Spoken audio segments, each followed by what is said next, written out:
ایک دن سارہ اور اس کا بھائی عمر اور باغ میں موجود بچے کھیل رہے تھے۔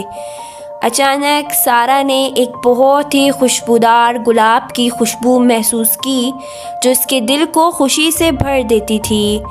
وہ خوشبو درختوں اور پھولوں کی طرف سے آ رہی تھی۔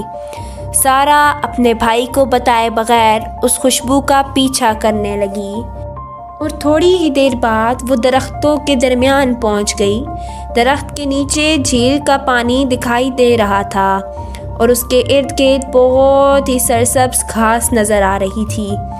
سارہ آہستہ آہستہ درخت کے نیچے جھک کر گلابوں کو دیکھنے لگی، لیکن جیسے ہی اس نے نظر ڈالی، اچانک درخت کے نیچے سے ایک نرم سی آواز آئی۔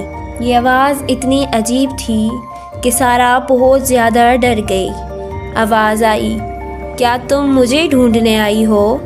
سارہ بہت زیادہ ڈر گئی اور چیخنے لگی، اور اس کا بھائی عمر بھی اس کے پیچھے پیچھے آ گیا اور اس نے بھی یہ آواز سنی، لیکن وہ دونوں بہت زیادہ ڈر گئے اور بھاگنے لگے۔ تو اچانک ان کے پیچھے ایک نرم ہوا چلنے لگی جو ان کے جسم کو ٹکرا کر اور زیادہ تیز ہو گئی۔ سارہ اور عمر نے جلدی سے اپنے قدم تیز کیے، لیکن وہ ہوا ان کا پیچھا نہیں چھوڑ رہی تھی۔ وہ دونوں گھر پہنچے اور اپنا دروازہ بند کر لیا۔ تھوڑی ہی دیر بعد جب انہوں نے دروازہ کھولا تو وہاں کوئی بھی نہ تھا، بس ایک خاموشی تھی۔ اس دن کے بعد سے وہ دونوں کبھی بھی اس درخت کے قریب نہ گئے اور نہ ہی اس خوشبو کا پیچھا کیا۔